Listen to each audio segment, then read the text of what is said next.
but d'un moteur électrique est de convertir l'énergie électrique en une énergie mécanique. Pour cela, il va utiliser des propriétés électromagnétiques. Un peu d'histoire. Willem Sturgeon et Joseph Renti inventent le premier électroaimant en 1925. Par la suite, ils inventent le premier moteur électrique à courant continu fonctionnel, en 1832. Nous verrons dans la partie physique que d'autres personnes ont contribué à l'invention du moteur électrique grâce à la découverte du magnétisme. Structure générale d'un moteur électrique basique. Un moteur électrique est constitué de deux bobines jouant le rôle d'électroaimant. Une des deux bobines est fixe en l'appelle stator et d'une autre bobine située sur l'axe du moteur appelée rotor. Celle-ci est mobile, elle est alimentée grâce à de fins fils appelés balais. Ces fils vont se frictionner à un collecteur permettant l'alimentation du rotor. Un même dispositif d'alimentation du rotor existe sauf que les fils sont remplacés par des morceaux de charbon. Quand les deux bobines sont alimentées, le rotor se met à tourner. En électronique, on utilise des moteurs pour mettre en mouvement des petits systèmes comme par exemple, des voitures téléguidées ou encore des petits ventilateurs et des robots, mais aussi actionner des dispositifs comme l'ouverture d'une porte automatique, faire tourner un DVD ou encore faire marcher des essuie-glaces. Dans cette partie, je vais présenter certains moteurs utilisés couramment en électronique.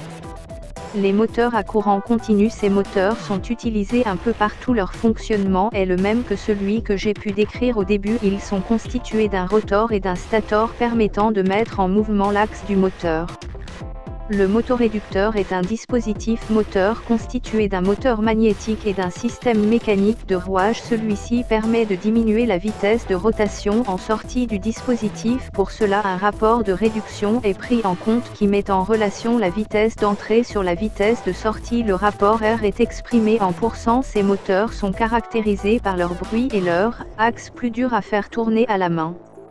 Les moteurs pas à pas sont des moteurs fonctionnant grâce à des impulsions électriques envoyées aux bobines du stator. Ces impulsions électriques sont appelées pas. Chaque pas est une impulsion envoyée dans les bobinages permettant au moteur de tourner, sachant que le rotor est constitué de plusieurs bobines. Les bobines des moteurs pas à pas sont alimentées une fois dans un sens, une fois dans l'autre sens.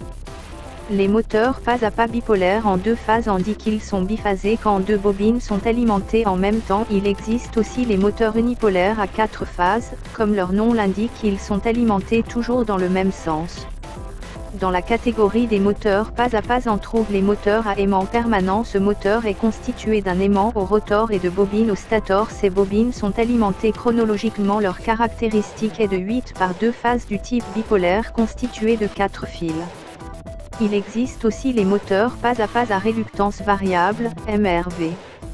Ces moteurs sont composés d'un barreau de fer 12 et d'un certain nombre de bobines. Lorsque d'une tension est appliquée aux bobines, le champ magnétique cherche à minimiser le passage dans l'air.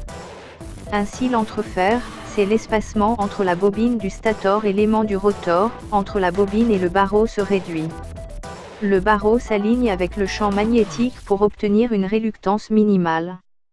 On alimente la phase 1, puis la phase 2, puis la phase 3. Si nous souhaitons changer le sens du moteur, il suffit de changer l'ordre d'alimentation des bobines. Ces moteurs ont 24 pas, ils ont 4 phases du type unipolaire à 8 fils. Il existe aussi les moteurs pas à pas hybrides, ils utilisent les deux technologies précédentes. On trouve ces moteurs dans les lecteurs disquettes. Les moteurs brushless, dit aussi moteurs sans balai. Le moteur brushless, qui signifie en français moteur sans balai fonctionnant en courant continu. Ce moteur est constitué d'un aimant permanent au rotor et de bobines au stator, mais il est aussi composé d'un capteur de position rotorique.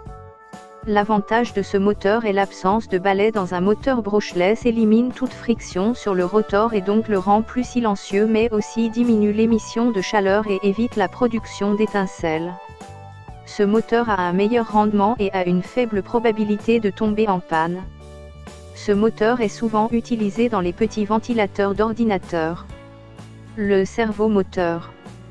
Ce type de moteur est lui-même constitué d'un moteur à courant continu, d'une petite carte électronique et d'un système de codage électronique, souvent un potentiomètre, dans certains cas une roue codeuse. Ce moteur contient aussi un système mécanique de rouage permettant de réduire la vitesse et d'augmenter la précision des mouvements. Ce moteur est alimenté en courant continu, mais il a aussi un autre fil de commande permettant d'envoyer les données de position grâce à un signal PWM qui signifie Pulse Width Modulation.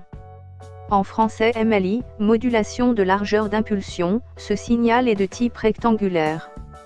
Le système du pont en H. Ce dispositif électronique permet la rotation des moteurs dans un sens ou dans l'autre. On utilise un système à 4 transistors.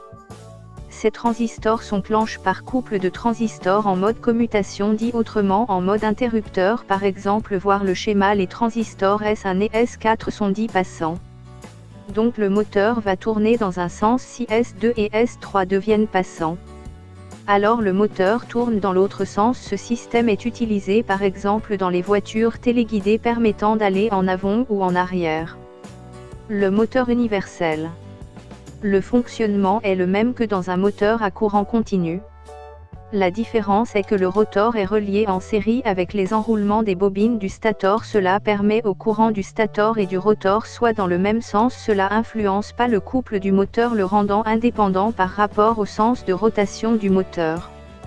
Ce moteur peut être alimenté en courant alternatif ou en courant continu. Ce moteur est très utilisé dans le domaine de l'électroménager. Le moteur à phase auxiliaire est constitué d'un rotor et d'une bobine au stator. Pour pouvoir démarrer, une aide extérieure est essentielle. Pendant que le moteur fonctionne, il devient autonome. Pour que ce moteur soit totalement autonome, il lui faudra un deuxième enroulement au stator. Deux solutions sont possibles: ajouter un élément résistif ou capacitif. Le moteur à phase auxiliaire résistive. Ce type de moteur a deux enroulements au stator. L'enroulement principal est constitué d'un grand nombre de spires avec un fil de grosse section. Cela diminue donc la résistance et augmente l'inductance. Le deuxième enroulement est constitué de moins de spires avec un fil plus fin, ce qui se traduit par une résistance élevée et une inductance plus faible. Dans ce moteur, nous avons donc deux champs magnétiques tournants et un déphasage de 20 à 30 degrés. Le second enroulement n'est plus utile quand le moteur est en fonctionnement. C'est pour cela qu'un interrupteur interne au moteur est mis. Cet interrupteur est nommé interrupteur centrifuge. Il est important de déconnecter le deuxième bobinage après le démarrage, car au démarrage le courant du moteur est plus fort par rapport au courant normal du moteur. Moteur à phase auxiliaire capacitive. Ce type de moteur est pratiquement identique au moteur vu précédemment. La différence est plus de spires dans la deuxième bobine et l'ajout d'un condensateur en série avec le deuxième enroulement. Ce condensateur permet une augmentation du déphasage entre les deux champs mais aussi un plus grand courant au démarrage du moteur. Le condensateur a une certaine influence sur le courant. Lors du démarrage, le courant sera plus faible mais plus fort que le courant de fonctionnement normal. Les moteurs triphasés. Ces moteurs sont beaucoup utilisés pour fournir un travail qui demande de la puissance. On le retrouve dans les domaines tertiaires comme par exemple dans le fonctionnement des ascenseurs ou des escalators. On le trouve beaucoup plus dans le domaine de l'industrie. Il sert par exemple au fonctionnement des convoyeurs ou encore dans le transport de charges lourdes et dans certains gros ventilateurs. Un moteur triphasé est constitué d'un stator constitué de 3 bobines et d'un rotor qui est un gros aimant. L'alimentation de ce moteur est particulière. Il a besoin de 3 phases, donc 3 fils d'alimentation. Il peut être alimenté en 230 volts alternatifs triphasés ou en 400 volts alternatifs triphasés.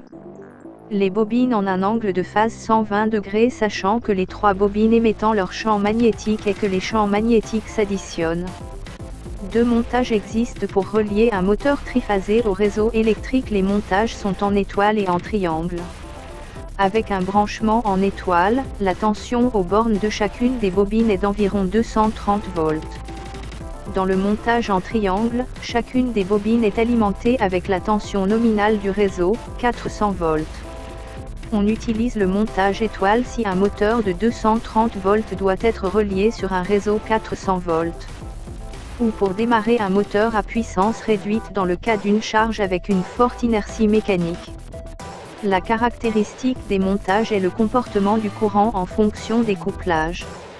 Soit en couplage étoile, alimentation de 2 enroulements en série. Soit en couplage triangle, alimentation de 1 enroulement seulement.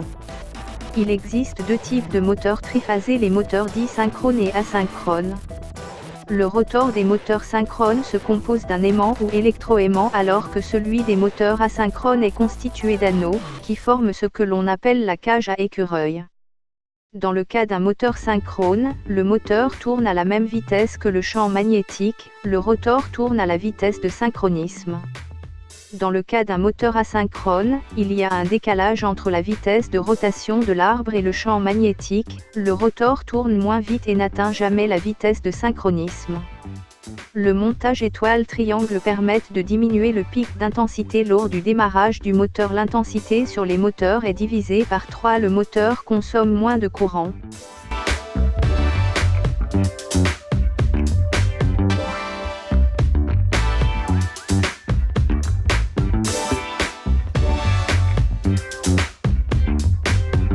Les moteurs fonctionnent en utilisant l'induction de 2 champs magnétiques, celui du stator et du rotor. Quand les 2 champs sont de même polarité, ils se repoussent, on appelle cela la répulsion. Quand les 2 champs sont de polarité différente, ils s'attirent, il y a donc une révolution.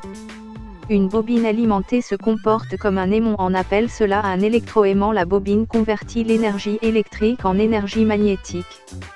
Les physiciens qui ont découvert ce phénomène sont André-Marie Ampère et François Argat. Le centre de la bobine est le cœur du champ magnétique. Michael Faraday découvre la rotation électromagnétique lorsqu'un câble électrique, trempant dans un bain de mercure au milieu duquel est placé un aimant statique, est traversé par un courant électrique. Le câble se met alors à tourner autour de l'aimant. Par ce mouvement circulaire continu d'une force magnétique autour d'un fil, Faraday fait la démonstration du moteur électrique. Invention du moteur synchrone par Nikola Tesla le 12 octobre 1887. Le moteur synchrone constitué des 3 bobines alimentées chacune avec le courant de réseau. Chaque bobine émet un champ magnétique. Le rotor va suivre le champ tournant des bobines du stator à la même vitesse, d'où le mot synchrone. La réluctance est une propriété physique expliquant l'opposition de certains circuits à s'opposer au champ magnétique. Pour un circuit magnétique homogène, c'est-à-dire constitué d'un seul matériau et de sections homogènes, il existe une relation permettant de calculer sa réluctance en fonction du matériau qui le constitue et de ses dimensions. En conclusion, les moteurs électriques sont des éléments indispensables omniprésents dans notre vie quotidienne. Ils nous aident à effectuer certaines tâches difficiles comme soulever de lourdes charges. Merci de votre attention.